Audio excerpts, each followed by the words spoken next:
berjudul konsep home visit pada nifas dan proses pencatatannya. Di sini saya Nur Asila selaku narator dan editor.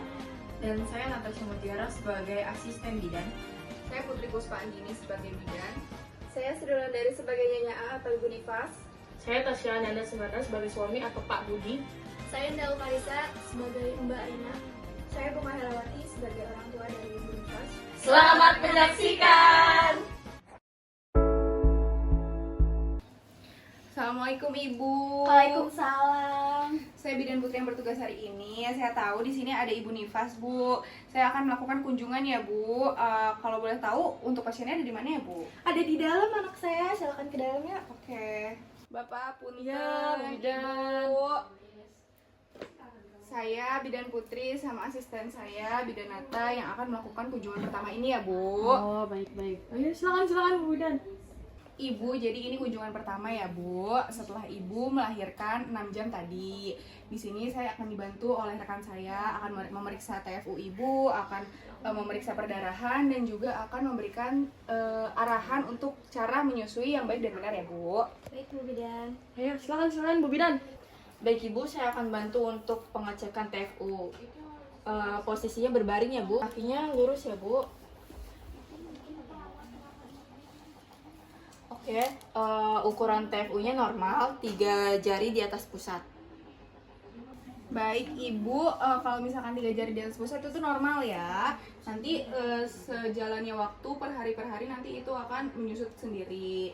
Selanjutnya Ibu untuk perdarahannya sehari ganti pembalutnya berapa kali ya? Sehari itu bisa 3-4 kali Bu Bidan. Disertai nyeri atau panas nggak? Nggak ada. Baik, kalau nggak ada itu normal ya. Nanti jika ada nyeri atau sakit kepala atau demam nanti bisa komunikasikan lagi dengan saya ya. Baik Bu Bidan. Selanjutnya asisten saya akan menjelaskan tentang menyusui dini. Nanti dijelaskan oleh asisten saya, silakan. Baik, sebelumnya Ibu apakah sudah paham bagaimana cara teknik menyusui? Belum Bu Bidan. Oke, saya akan menjelaskan teknik-teknik menyusui ya Bu. Oh, duduk aja dulu saya. Posisinya pertama Ibu duduk, Duduknya gimana ini Bu Bidan? ya agak sedikit senggeran aja. Ya, bayinya boleh. Iya boleh. Bu Bidan, maaf. Ini ada 4 teknik ya Bu. Yang pertama adalah cross cradle yang dimana jari Ibu membantu untuk mengeluarkan ASI yang sebelah kanan sebagai pangkuan bayinya. Ya, untuk tangan yang sebelah kiri membantu pengeluaran ASI. Ya, ini teknik yang pertama Bu. Lalu teknik yang kedua adalah cradle, yang dimana Ibu seperti biasa tangan kanannya dipangku ya. Ya, seperti ini ya Bu. Ini biasanya yang biasa dipakai orang-orang. Lalu yang ketiga ada side lying cradle. Nah, ini Ibu agak baik, saya bantu dulu Bu bayinya. Sayang pegangin dong. Maaf. Ya. Posisinya agak setengah tiduran ya. Kayak gini ya Bu Bidan. Ya, baik, bantu Bapak. Iya, boleh. Nah, ini side lying cradle. Lalu teknik yang keempat itu ada inverted side lying, di mana Ibu tiduran. Ya. Tiduran Ibu. Tidurannya terlentang aja Bu Bidan. Menghadap ke kanan atau kiri? Sini aja kali ya. Ya. Oke. Posisi bayinya tiduran ya Bu. Ya. Itu adalah 4 teknik ya Bu yang harus Ibu pelajari agar tidak satu teknik aja yang Ibu pakai, jadi bisa bergantian. Baik Bu Bidan. Selanjutnya akan dijelaskan kembali oleh bidan Putri. Ini saya boleh duduk aja nggak? Oh, boleh. Tolong ya. Bisa sama aku aja. Baik Ibu, pemeriksaannya sudah selesai ya. Ibu sudah mengerti cara menyusuinya. Sudah Bu Bidan. Yang saya sampaikan jika ada sakit, keluhan bisa dikomunikasikan. Ini kunjungan pertama, nanti saya akan kunjungan kedua di hari ke-6 ya. Nanti hari ke-6 saya balik lagi bersama asisten saya. Terima kasih sudah kondusif dan mengikuti arahan. Saya pamit. Baik Ibu, ini kunjungan kedua setelah 6 hari ya. Di sini saya Bidan Putri dan asisten saya akan melakukan pemeriksaan. Yang pertama kita akan melakukan pemeriksaan perineum, apakah ada pembengkakan atau infeksi. Selanjutnya ada pemeriksaan involusi atau perubahan fisik. Akan mengecek rahim Ibu apakah sudah menyusut atau belum. Selanjutnya saya akan memeriksa payudara Ibu apakah ada pembengkakan atau tidak, apakah menyusuinya sesuai atau tidak. Selanjutnya untuk istirahat. Itu yang akan kami sampaikan. Selanjutnya akan dibantu pemeriksaan oleh asisten saya ya untuk luka perineumnya. Oke, baik. Ini kok mas maaf. Saya posisinya gimana Bu Bidan? Berbaring ya? Iya, berbaring saja Bu, senyamannya Ibu aja. Ya, maaf. Kamu nyaman guys? Nyaman kok, nyaman. Ya, kakinya mohon ditekuk. Mohon izin ya Bu. Iya Bu Bidan. Pelan-pelan ya Bu Bidan. Ya. Lukanya baik ya Bu, tidak ada pembengkakan, tidak ada nanah, dan tidak ada bau. Bagus berarti ya? Bagus Pak. Baik Ibu, sudah bagus ya untuk luka perineumnya. Sekarang diperiksa untuk rahimnya, apakah sudah ada penyusutan. Ini lebih berbaring lagi atau segini aja udah cukup? Izin ya Bu, saya akan melakukan pengecekan di bagian uterus atau perut, apakah sudah menyusut atau belum. Oke Bu Bidan.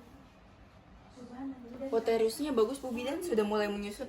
Baik, dilanjut untuk pemeriksaan payudaranya ya. Baik. Ini saya duduk aja atau Ya, begini nggak aja? apa-apa. Duduk. Ayo aja nih. Apakah bagian payudaranya terasa nyeri Bu? Sedikit sih Bu Bidan. Oke. Mungkin karena baru menyusui. Jadi Oke, baik. Tapi setiap hari menyusui terus kan Bu? Mohon izin ya Bu. ya. Pembengkakan namun tidak keluar nanah Bu Bidan. Baik. Baik Ibu, jika pembengkakannya sedikit itu masih normal saja ya Bu. Ibu rajin-rajin disusui aja karena Ibu kan masih adaptasi dari melahirkan ke fase menyusui. Nanti kalau misalkan bengkaknya parah bisa dikompres. Nanti selanjutnya akan dijelaskan oleh asisten saya jika terjadi pembengkakan ya. Berarti kalau misalnya sekarang ini nggak berbahaya kan Bu? Enggak, kalau sedikit mah nggak apa-apa. Nanti kalau misalkan udah besar dan menimbulkan panas, terus abis itu pusing, meriang gitu Bu, itu baru nanti bisa dikompres. Itu kompresnya pakai apa ya Bu Bidan? Akan dijelaskan oleh asisten saya. Baik, Ibu bisa dikompres dengan air hangat saja ya Bu. Kain dicelupin ke air hangat terus di tap-tap ke bagian payudara. Rajin-rajin dibersihin juga ya Bu agar tidak ada infeksi atau kotoran yang bisa menyumbat ASI. Karena pembengkakan juga bisa disebabkan karena payudara kotor. Tap-tapnya itu berapa menit ya? Apa senyaman kita aja ini? Senyamannya Bapak aja nanti bisa dibantu agar bisa lebih rileks ibunya. Di tap-tap saja ya Pak di bagian payudaranya. Ibu untuk pola istirahatnya bagaimana? Ibu sehari tidurnya berapa jam ya? Kalau pola istirahat, saya semenjak lahiran tuh kurang tidur Bu Bidan. Saya di bawah 6 jam. Kalau malam juga nggak bisa tidur. Baik Ibu kan kalau misalkan kurang tidur nanti berpengaruh sama ASI, berpengaruh sama bayi ya Bu. Diusahakan tidurnya cukup. Jika bayi tidur, Ibu ikut tidur. Jangan bayinya bangun terus Ibu tidur, kan bahaya juga ya Bu. Jangan dibalik-balik. Jadi kalau sebisa mungkin jika bayinya tidur, Ibu ikut tidur ya agar pola tidurnya terjaga. Oke, baik Bu. Selamat pagi Ibu, di sini saya akan melakukan kunjungan ketiga ya Bu setelah 2 minggu Ibu persalinan. Di sini saya akan melakukan pemeriksaan kepada perut Ibu apakah sudah menyusut atau kembali ke bentuk semula, terus juga melihat kondisi bayi, kondisi Ibu, dan saya akan melihat kondisi lingkungan dukungan sekitar Ibu ya. Saya lihat-lihat ini si bapaknya kemana ya Bu? Suami saya lagi kerja Bu Bidan, tapi dia suka nemenin saya kok tiap malam, bantuin saya juga ngurusin anak. Oh, sekarang ini sama siapa Ibu? Ini kakak saya, soalnya ibu saya lagi pulang Bu Bidan. Oh baik, kalau ini berarti kakaknya ya. Nanti kakaknya yang bantu ibu ya buat perawatan bayi sama ibunya biar nggak kecapean. Selanjutnya di sini saya akan melakukan pemeriksaan ya Bu yang dibantu oleh asisten saya. Baik Ibu, mohon maaf ya Bu, saya akan melakukan pemeriksaan pada perut Ibu. Ya, boleh dibantu untuk berbaring Bu. Maaf ya Bu, saya izin pegang perutnya. Nah, sudah mulai menyusut ya Bu. Cuma kalau misalnya Ibu mau lebih cepat lagi, bisa dipakein korset ya Bu. Iya Bu Bidan. Iya. Ibu sekarang menyusuinya bagaimana? Kalau menyusui, payudara saya masih sedikit bengkak. Cuma nggak nyeri, tapi air susu saya tuh nggak keluar banyak, Bu Bidan. Oh baik, kalau nggak keluar banyak, ada mungkin konsumsinya kurang atau ibu mungkin stres. Selanjutnya, bagaimana ibu? Ibu akhir-akhir ini untuk makan gimana Bu pola makannya? Kalau untuk pola makan saya kurang sih, mungkin karena capek ya ngurusin bayi gitu. Jadi kadang nggak sempet, Bu Bidan. Oh, mungkin itu yang jadi salah satu penyebab kenapa ASI-nya tuh belum keluar. Direkomendasiin untuk ibu agar banyak makan yang berprotein, yang tinggi zat besi, dan banyak vitamin. Nah, untuk ASI yang sedikit itu wajar Bu. Tapi jangan karena ASI-nya sedikit, jadi ibu nggak mengasihi bayinya. Nah, iya, jadi tetap terus aja Bu diasihin biar ASI-nya tetap keluar. Ibu untuk saat ini fokus ke makanan dulu aja ya Bu, dan dibantu oleh orang-orang di sekitar. Contohnya seperti kakaknya ini, kakaknya boleh dibantu untuk mensupport ya Bu. Ibu sebagai anggota keluarga boleh mensupport Ibu nifas agar tidak stres. Contohnya itu bantu mengurusi bayi dan perlengkapan Ibu nifas. Iya Ibu, nanti saya akan bantu. Baik. Selamat pagi Ibu, saya Bidan Putri yang bertugas hari ini. Di sini saya akan melakukan kunjungan terakhir ya, atau kunjungan keempat setelah 6 minggu persalinan. Baik, di sini saya akan boleh melihat kondisi bayinya. Oh boleh, Bu Bidan. Maaf ya. Baik Ibu, untuk kondisi bayinya sehat ya. Ada penyulit tidak, susah Nggak ada tidur sih, Bu atau Bidan. bagaimana? Nggak Ada demam?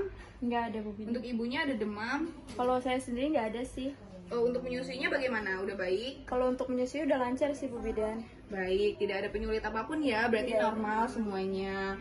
Setelah itu, kan ibu ini anaknya baru lahir ya Bu, nggak mungkin kan punya adik. Jadi ibu saya sarankan untuk menggunakan KB untuk menjarakkan antar anak ya. Di sini rekan saya akan menjelaskan KB apa yang aman digunakan untuk ibu nifas.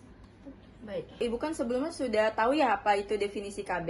Nah, saya akan menjelaskan jenis-jenis KB apa saja yang aman untuk Ibu. Ini ada 3 ya Bu, bisa dilihat. Yang pertama itu ada pil KB. Efek sampingnya mual, adanya perubahan mood, sakit kepala, pendarahan tidak teratur, dan risiko pembekuan darah. Yang kedua, suntik KB per 3 bulan. Efek sampingnya itu siklus haid terganggu, berat badannya bisa naik, nyeri payudara, penurunan kepadatan tulang. Lalu yang ketiga itu ada implan. Efek sampingnya itu pendarahan tidak teratur, nyeri di lengan, dan adanya perubahan mood. Ini boleh disimpan ya Bu buat dibaca-baca. Baik, Bu Bidan. Itu ya, Bu Bidan. Ya udah, nanti saya pikir-pikir dulu ya, Bu Bidan. Saya inin dulu, komunikasin dulu sama suami saya. Suami saya belum pulang soalnya. Baik Ibu, boleh dipikir-pikir kembali. Iya, Bu Bidan.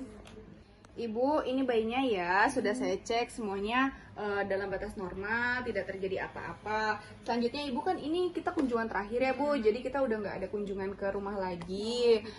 Nanti selebihnya Ibu sudah sehatan, Ibu bisa menghubungi saya atau datang ke tempat praktek saya Bu.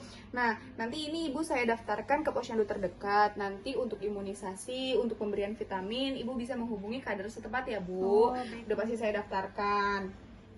Ibu nanti kalau misalkan ada gejala, misalkan bayinya panas, bayinya kenapa-kenapa, ibunya ada panas, ibunya ada nyeri atau apa, Ibu bisa hubungi saya kembali atau bisa langsung berkunjung ke tempat praktek saya ya Bu. Iya, baik Bu Bidan.